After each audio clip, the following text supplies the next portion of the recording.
Good morning, it's today again. Welcome back to Joseph's Reserves. I'm Joseph and I store 20% of my income in the form of rare coins and precious metals.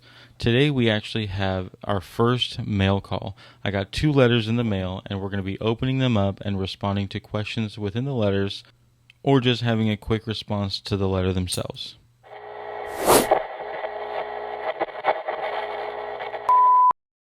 First off, congratulations to Griff Ace for being the first to comment on my post that I made yesterday when I received these 2 letters.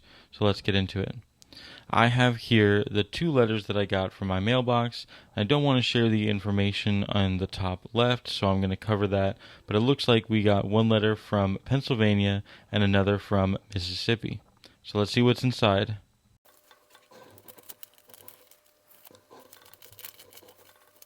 It is such an honor to receive some mail from my new friends Jeff and Tim. Thank you so much for writing me. I'm just going to go ahead and respond to some of their letter. First off, a lot of it was just how honored they were to be able to mail me something, and I think it's just super cool that we can connect in that way. Second, Jeff, you had mentioned that your grandmother gave you a 1901 Morgan dollar that is kind of a centerpiece of your collection, and I love that the gifts are the ones that matter the most. So I wanted to show a coin that was a gift to me, not from a family member, but just from a friend now. This is an 1809 half cent. And I remember I was first getting into coin collecting, and I was in this pawn shop just looking at some stuff, and I showed interest in some of the older copper coins, and he decided he was going to give me this half cent. And since then, half cents have just been a huge interest of mine, and I feel like this is really what led me down the path of coin collecting in the first place.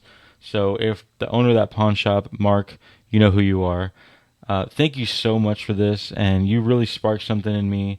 But for Jeff, yes, it is really the ones that are gifted that mean the most to you. Next is Tim's number. I love hearing from young stackers like you. You're 18, thinking about your future and asking the right questions, which already shows wisdom beyond your years. You said that your dad is urging you away from stacking, and I get it. Every parent wants you to be safe. And I'm going to start my response with some quotes that might encourage you. The first one is by a man that highly influenced me. His name is Jim Rohn.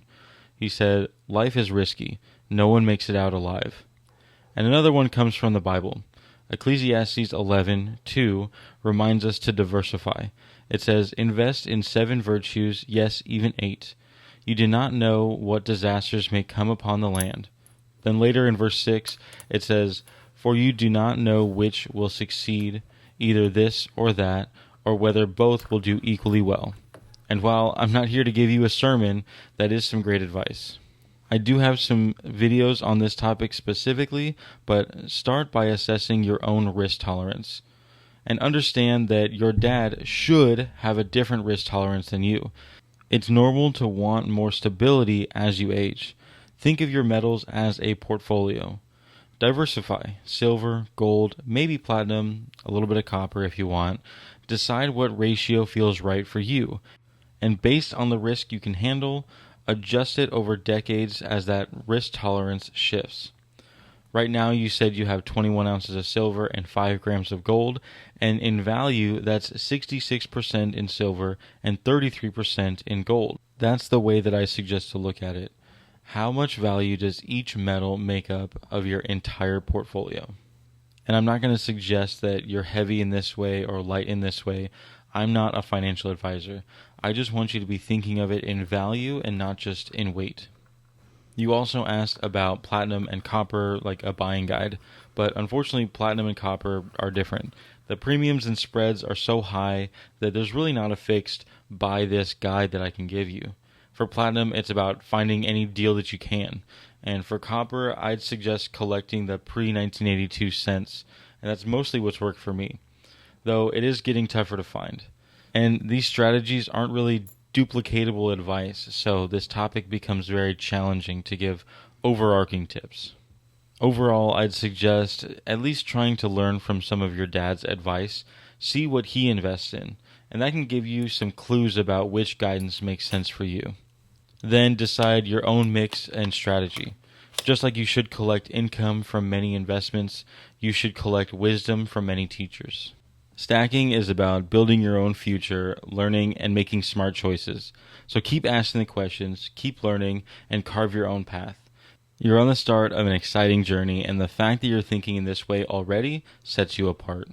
I hope that does answer your questions. For both letters, I will be writing you back in addition to this video. And for anyone who's interested in having their questions spotlighted in a specific video, you can now write me at Joseph's Reserves, 10160 Highway 242, Suite 800, number 401 in Conroe, Texas, zip code 77385. Make sure to include your information so I can write you back. If you like this video, make sure you go down and give it a thumbs up. Take any comments, questions, or any additional advice into the comment section. Please subscribe and share the video, but most of all, thank you so much for watching. And just remember, every ounce adds up, so no matter how small, just keep stacking.